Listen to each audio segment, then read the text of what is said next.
Hello everyone, my name is Heihao.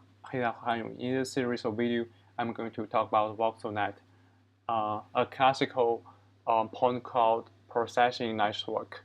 And there are basically two different ways to process point cloud data. The first is PointNet, which is point-based, and the second is VoxelNet, which is voxel-based. And I'm interested in semantic occupancy prediction, and in this field, the mainstream methods of point cloud processing is voxel-based method because of the fast processing speed.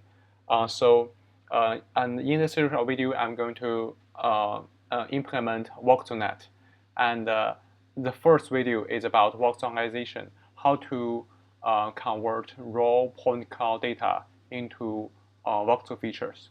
Now let's start coding.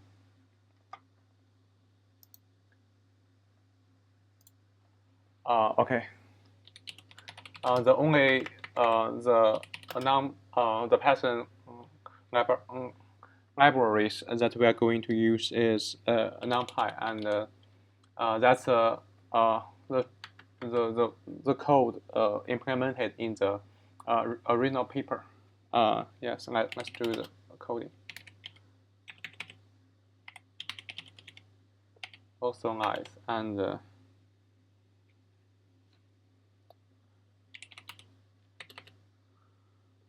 we need to send in the raw point cloud data, and we need to specify X range, Y range, and Z range. That's a range of the three axes. So we can initialize here.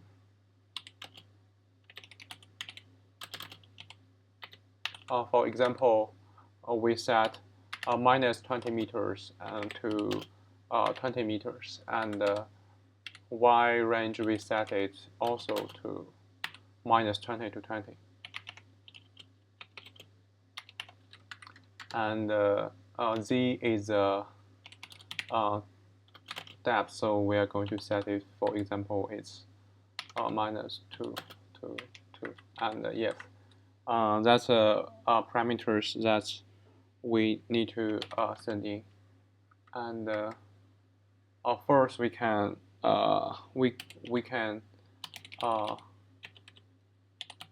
shuffle the data point data as data pre-processing.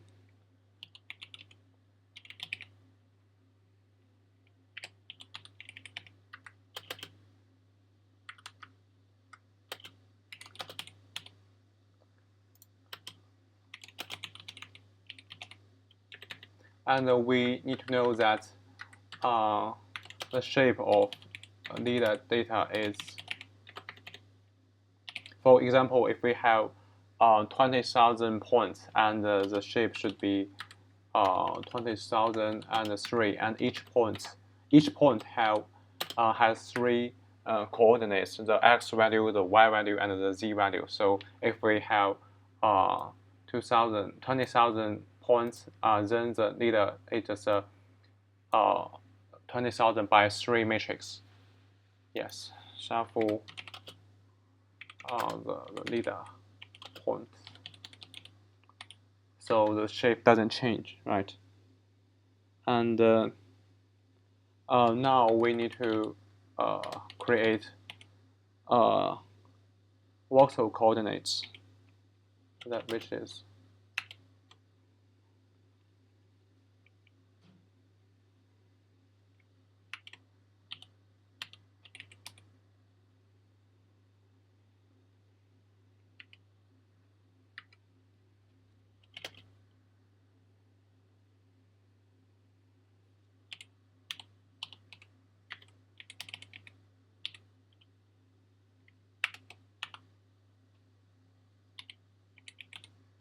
X range 0.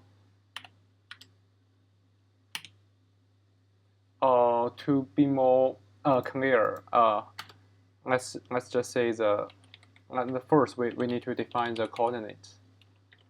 I mean the 0 coordinate.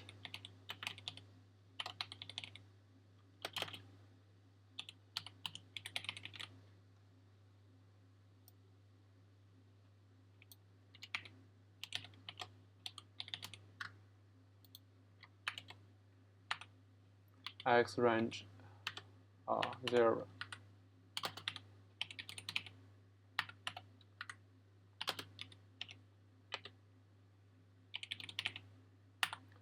So that's where the I mean the intersection of three axes, and that's where we and that's a 0 coordinate, and we use that now every point is for example, at first our points may have minus values, but now they are all positive, right?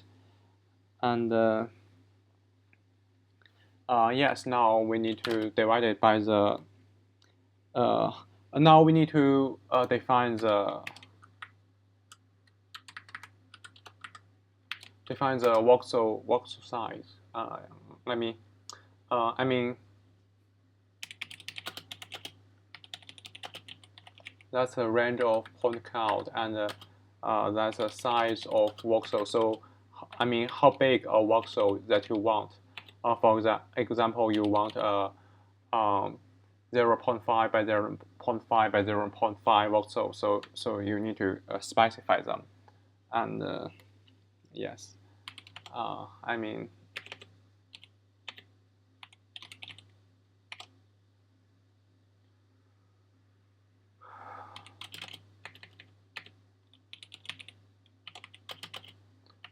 We want that to be 0.5, and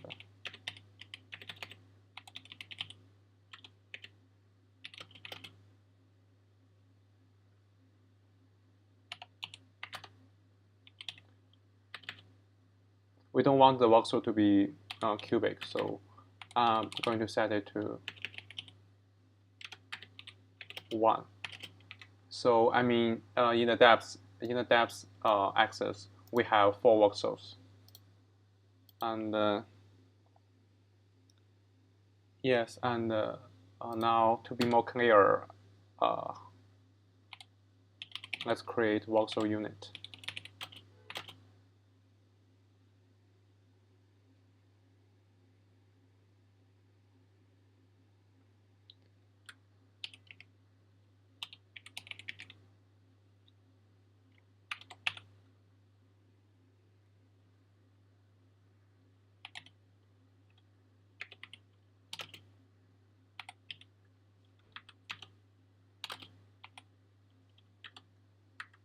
So we need to, I mean, minus a 0 point and divide them by the voxel units. So now we got the voxel coordinates of each point. You know that maybe some points are located in one same voxel, and maybe some voxel have no points at all.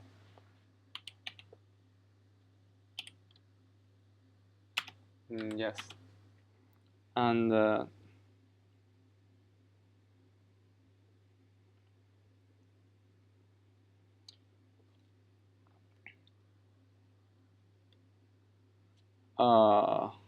now there come to the important part, which is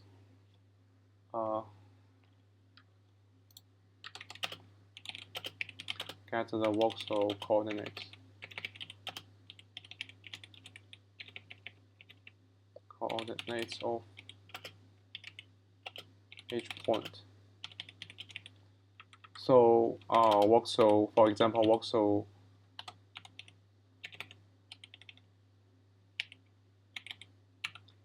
3. What's the meaning of it? It means the voxel coordinates of the fourth point. For example, if it is 30, 40, 30, 20, and 2, it means that in the x-axis is located in the 30th voxel, and in the y-axis is in the 20th voxel, and in depth is in the 2th voxel. So now we get the voxel coordinates of each point, and Now we are going to, I mean, you have to, to, let's just do.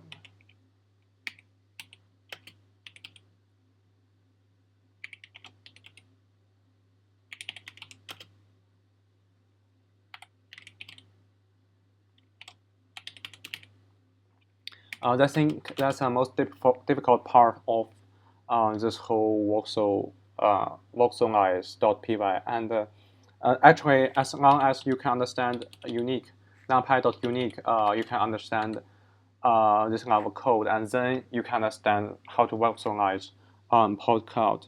So we need to send in voxel coordinates. It means that we send in an array, and I mean some of the coordinates may be the same. For example, the 4th point and the 100th point may be located in one same voxel. I mean, for example,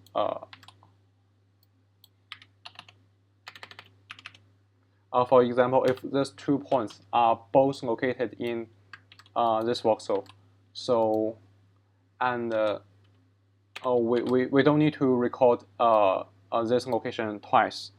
So numpy.unique returns a non-unique value of a voxel, and we set the access to 1, which means access. We set this to 0, which means that we regard each voxel coordinates as a unit, as a number. We do the sort for the coordinates, and return inverse. Inverse means that return inverse means that the location in the old coordinates. So and return counts means that how many times that same voxel appeared. I mean, for example, if the now we are going to create voxel features. First, we initialize it as an empty list, and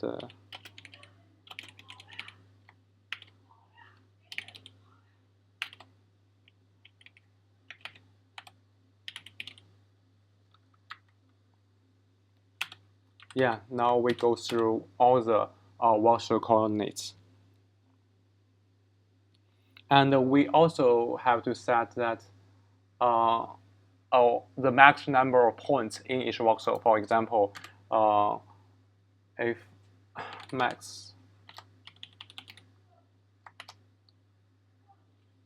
for example, we set to 10, which means that in a voxel that we use at most 10 points. If, for example, if we have 12 points in that voxel, we just eliminate 2 points. Yes, I think you can send them to here, but I'm not going to do it. Yes.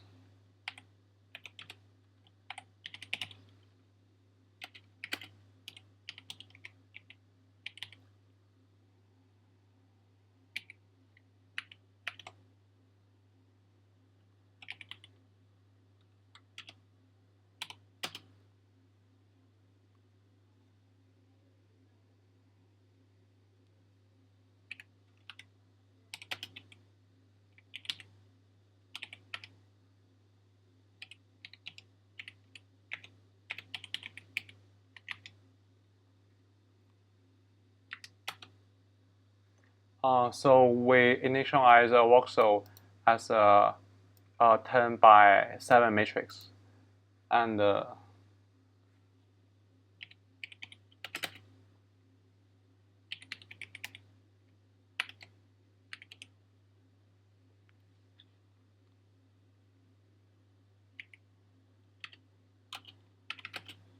this kind of code is very, very important. It means that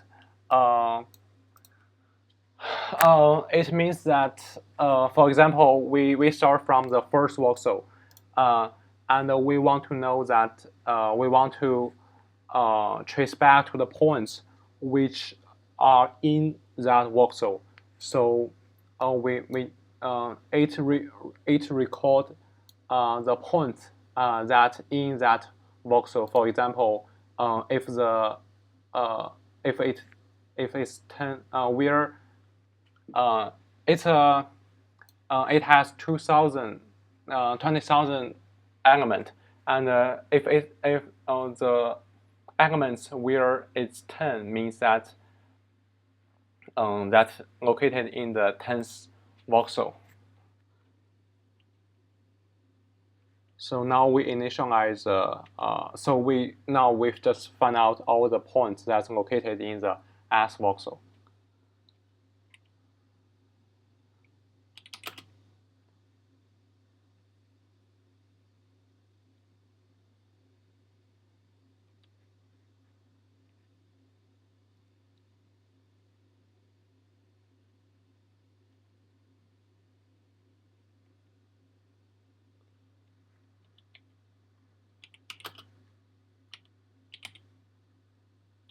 So now if we have more than 10 points, we just use the 10th we just eliminate the ones that's more than 10. So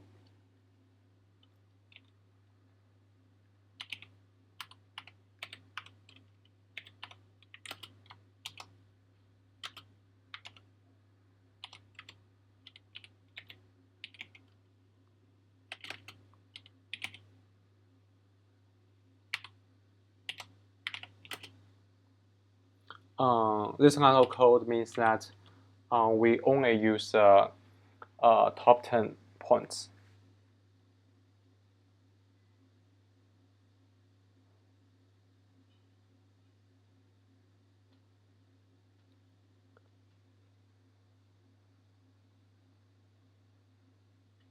Sorry about the typo here.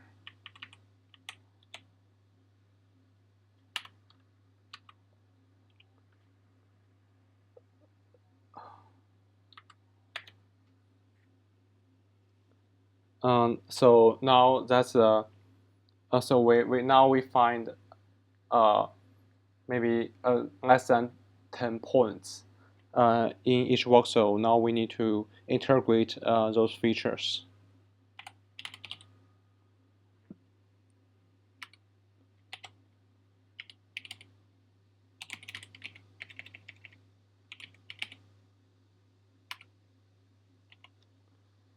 It means that how many points in this voxel.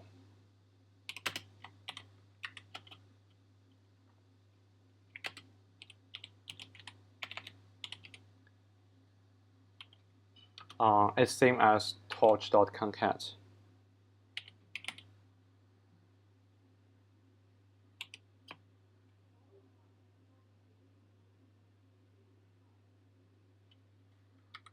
So I mean, it's maybe redundant, but I'm going to write separately to use a points mean. It means the mean value of those points. So we want the global feature and we want a separate feature. And now the global feature is those features minus the mean value of those features. So points one means equals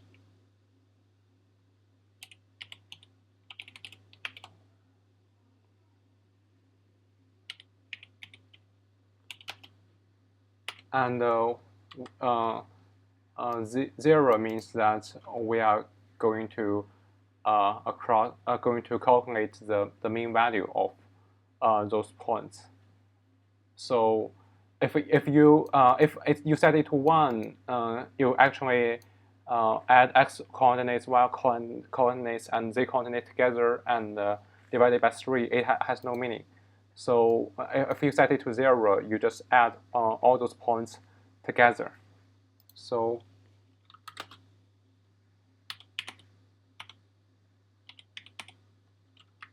yes, and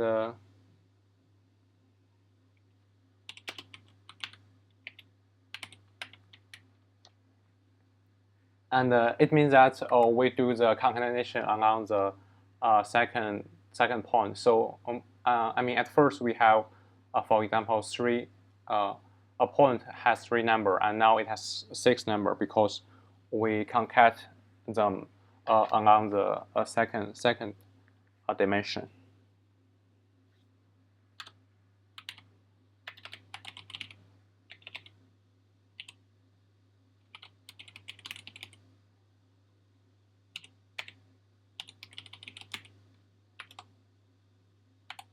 Yes, that's a creation of a construction of one particular voxel, and now we are going to return those voxel features.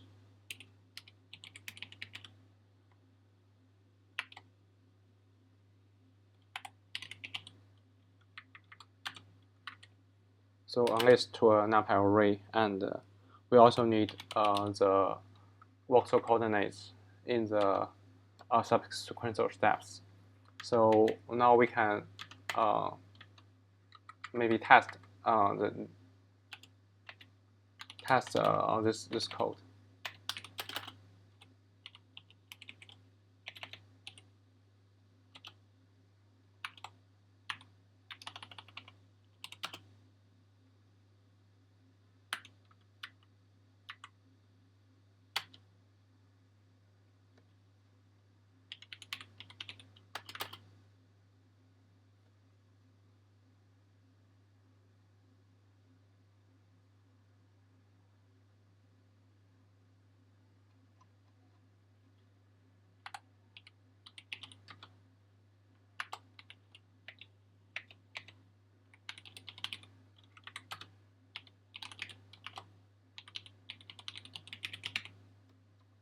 So we can run on this code to see if it works.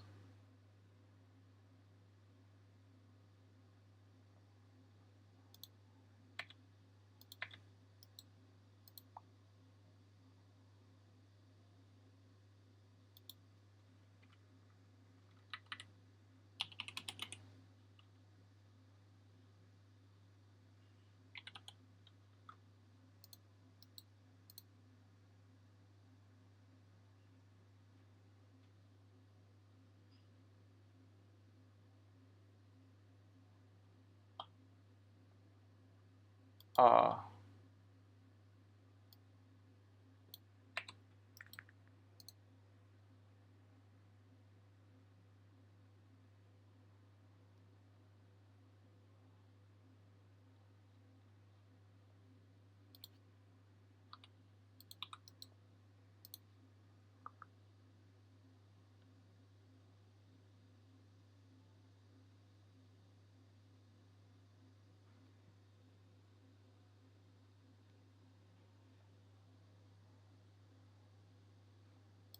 so it should be the blanket.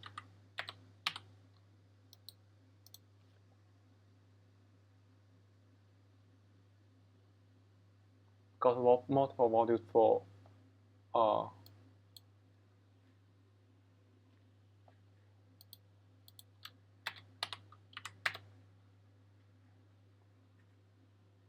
I need to put them together.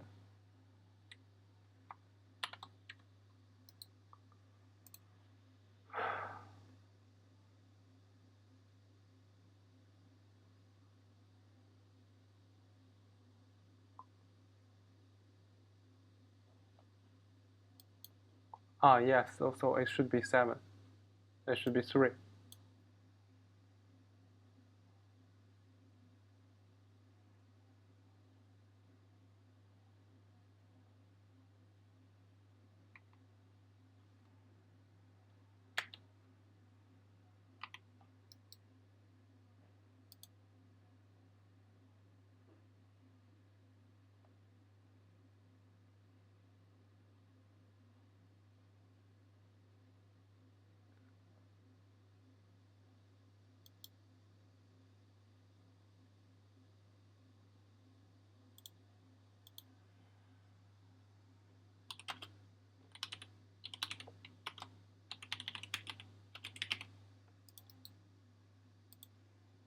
I'm sorry about the bugs, and I think yes, that's it. So we have opposite is 20,000 and 10 and by 6. So it means that we have 20,000 voxels, and mm, yeah, that's a max number of points. And each voxel we use 10 by 6 matrix to represent it.